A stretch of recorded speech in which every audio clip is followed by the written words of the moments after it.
அல்லாஹ் சோதிப்பான். இதை உணர்ந்தே ஆக வேண்டும். அல்லதி خلقல் மௌத வல் ஹயாத லியப்லுவக்கும் அய்யுக்கும் அஹ்ஸனு அமலா.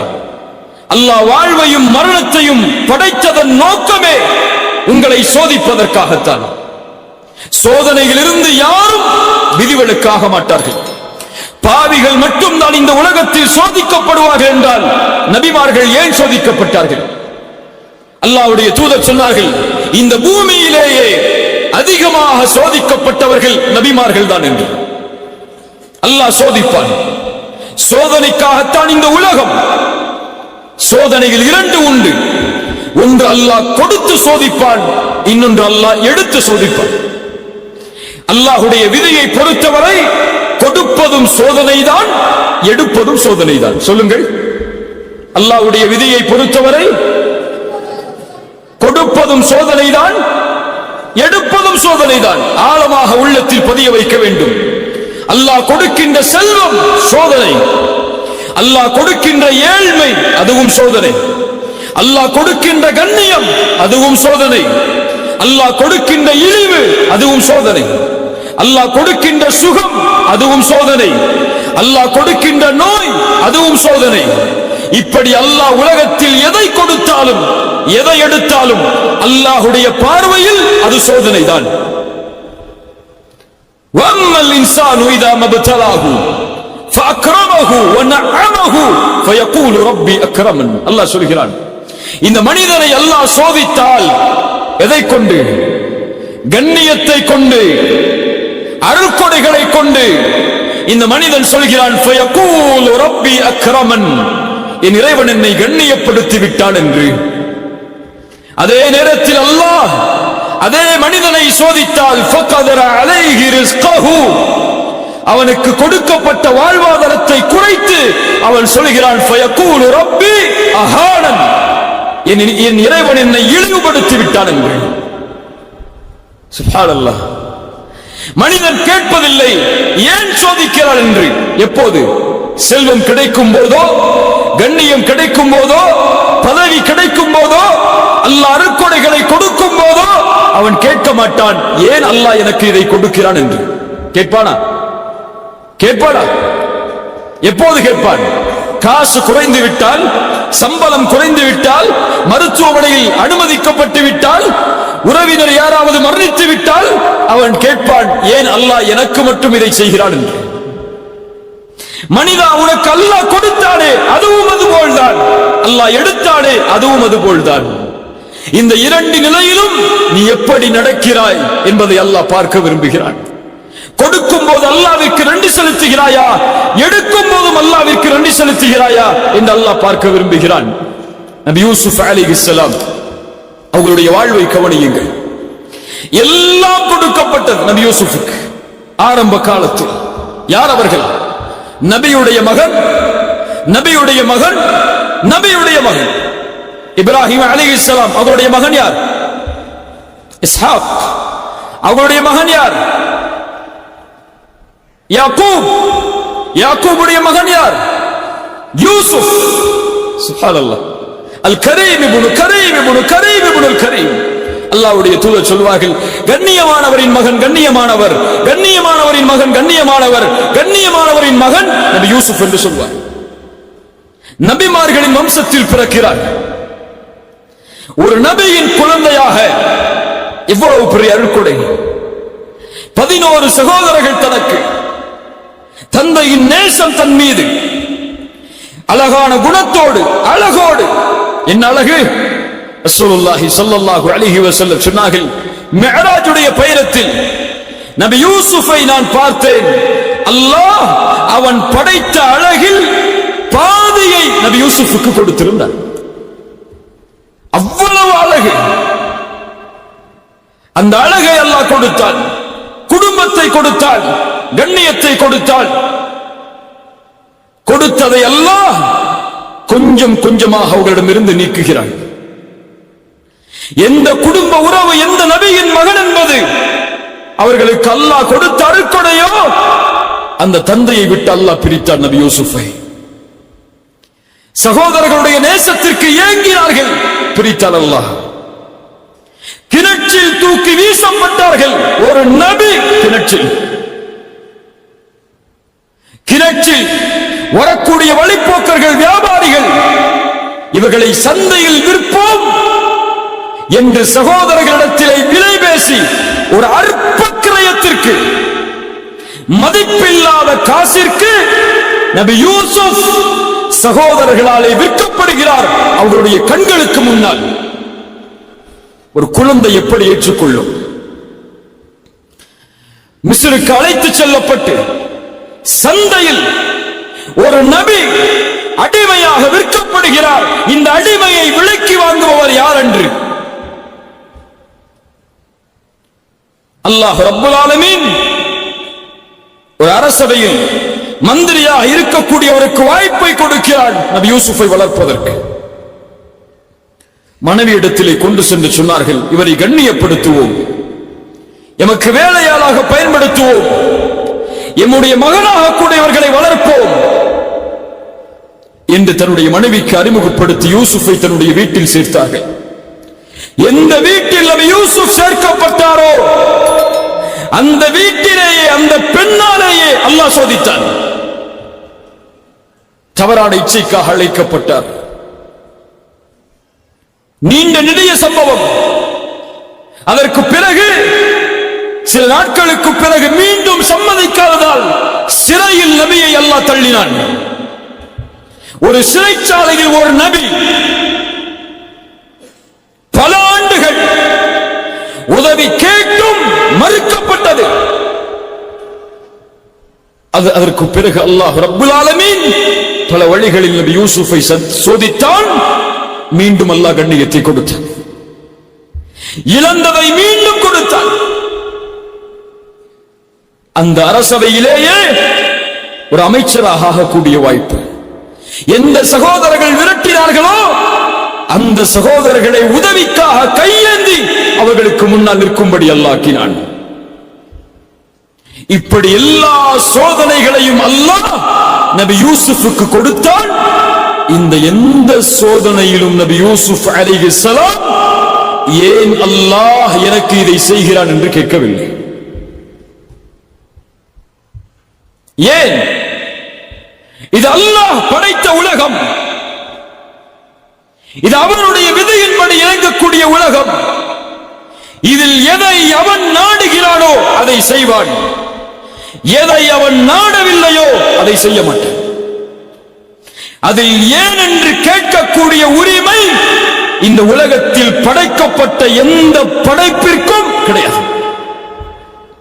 அதே வாழ்க்கை நபியை ஒப்பிடுங்கள். முஹம்மது ரசூலுல்லாஹ் ஸல்லல்லாஹு அலைஹி வஸல்லம் கண்ணியத்தோடு வாழ்ந்தவர்கள். மக்காவுடைய வீதிகளில் 40 ஆண்டுகளுக்கு பிறகு நபித்துவத்தை வெளிப்படுத்தியவுடன் சோதனை ஆரம்பிக்கிறது. பெற்ற கண்ணியம் இழக்கப்படுகிறது.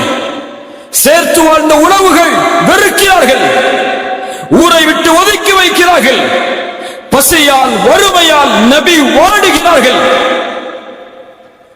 அபூ தாலிபின் மரணம், கதீஜா ரலியல்லாஹு அன்ஹா அவர்களுடைய மரணம், அதைவிட மேல் அல்லாஹ்வுடைய தூதருக்கு 7 குழந்தைகள். 7 குழந்தைகள். அந்த 7 குழந்தைகளில் அல்லாஹ்வுடைய தூதர் உயிரோடு வாழும் போது 6 குழந்தைகளும் மரணம். 6 குழந்தையையும் ரசூலுல்லாஹ் கபரில் இறங்கி தன்னுடைய கரத்தால் அடக்கம் செய்திருக்கிறார். எவ்வளவு பெரிய சோதனை இது! ஒரு குழந்தையின் இழப்பை இழந்த பெற்றோரிடத்திலே சென்று கேட்டு பாருங்கள், துடித்து விடுவார்கள். இவ்வளவு சோதனை. தன்னை ஏற்றுக்கொண்ட எல்லாரும் கொடுமைப்படுத்தப்படுகிறார்கள், விரட்டப்படுகிறார்கள். சுப்ஹானல்லாஹ். சொந்த ஊரை விட்டு இன்னொரு ஊர், 10 ஆண்டுகள் போர்க்களம், எல்லாவற்றையும் இழந்து நபித்தோழர்கள் 23 ஆண்டுகளுக்கு பிறகு இழந்த கண்ணியத்தை, இழந்த வெற்றியை அல்லாஹ் மீண்டும் கொடுக்கிறார். எதை கொடுக்கிறது இந்த பாடம்? எதை கொடுக்கிறது இந்த பாடம்? அல்லாஹ் ஒருவரை சோதித்தால் உணர்ந்து கொள்ளட்டும், அல்லாஹ் அவரை தயார்படுத்துகிறான் ஒரு வெற்றியின் பாதைக்காக என்று. சோதனை வருவது வெற்றியின் அடையாளம். சோதிக்கப்படும் சமூகம் நன்மையில் நிலைத்திருந்தால் அதனுடைய கூலி இறுதியில் வெற்றி. அது பலருக்கு புரிவதில்லை. உலகில் ஏன் முஸ்லிம்கள் சோதிக்கப்படுகிறார்கள்? ஏன் உலக நாடுகளில் முஸ்லிம்கள் சிறுமைப்படுத்தப்படுகிறார்கள்? ஏன் கொல்லப்படுகிறார்கள் என்ற கேள்விகளுக்கெல்லாம் விடையை நீங்கள் தெரிய வேண்டும் என்றால் இதுவெல்லாம் வெற்றியின் பாதை. வெற்றியை நோக்கி இந்த சமூகம் செல்கிறது என்பதற்கு அடையாளம் ஹுதைபியா உடன்படிக்கையை நீங்கள் அறிந்திருக்கலாம். அத்துணை ஆண்டுகளுடைய போராட்டத்திற்கு பிறகு நபியும் 4000 தோழர்களும் உம்ராவிற்காக தான் பிறந்து வளர்ந்த அல்லாஹ்வுடைய ஊரை நோக்கி செல்கிறார்கள். தடுக்கப்படுகிறார்கள். அல்லாஹ்வுடைய இறை இல்லத்தை தரிசிப்பதற்கு ஒரு நபி தடுக்கப்படுகிறார். தடுப்பான் அல்லாஹ், ஏற்றுக்கொண்டுதான் ஆக வேண்டும். அப்போது உடன்படிக்கை தயாராகிறது. மக்காவாசிகளுக்கும் அல்லாஹ்வுடைய தூதருக்கும் எழுதப்படுகிறது. உடன்படிக்கையில் முஹம்மது ரசூலுல்லாஹ்விற்கும் மக்கா குறைஷிகளுக்கும் எழுதப்படும் உடன்படிக்கை என்று அவர் சொன்னார். மக்காவாசிகளிடமிருந்து வந்தவர் ரசூலுல்லாஹ் என்று நாங்கள் ஏற்றுக்கொண்டால் ஏன் பிரச்சனை? முஹம்மது ரசூலுல்லாஹ் என்று நாங்கள் அங்கீகரிக்கவில்லை. இதை அழித்துவிட்டு முஹம்மது இப்னு அப்துல்லாஹ் என்று எழுதுங்கள். அப்துல்லாவின் மகன் முஹம்மது, அதுதான் எங்களுக்கு தேவை. அலி அவர்களை பார்த்து ரசூலுல்லாஹ் சொன்னார்கள், அலியை அதை அழித்துவிட்டு எழுது. அலி சொன்னார்கள், ஒருபோதும் ரசூலுல்லாஹ்வை நாங்கள் அழிக்க மாட்டோம் என்று. ரசூலுல்லாஹ் கேட்டார்கள், எங்கே இருக்கிற இந்த வார்த்தை? கை காட்டப்பட்டது. அதை அல்லாஹ்வுடைய தூதர் தன்னுடைய கரத்தால் அழித்தார்கள். அதற்கு பிறகு எழுதப்பட்டது முஹம்மது இப்னு அப்துல்லாஹ் அவர்களிடமிருந்து குறைஷிகளுக்கு எழுதப்படும் உடன்படிக்கை என்று. இந்த ஆண்டு இங்கே நுழையக்கூடாது. அடுத்த ஆண்டு நுழைவதற்கு வாய்ப்பு, அதுவும் சில நாட்கள் தான். இனிமேல் மக்காவில் இருந்து இஸ்லாமை ஏற்று வந்தால் அவர் திரும்ப அனுப்பப்பட வேண்டும். எங்களை நோக்கி ஒருவர் வந்தால் திருப்பி அனுப்பப்பட மாட்டார். எல்லாம் நடக்கிறது.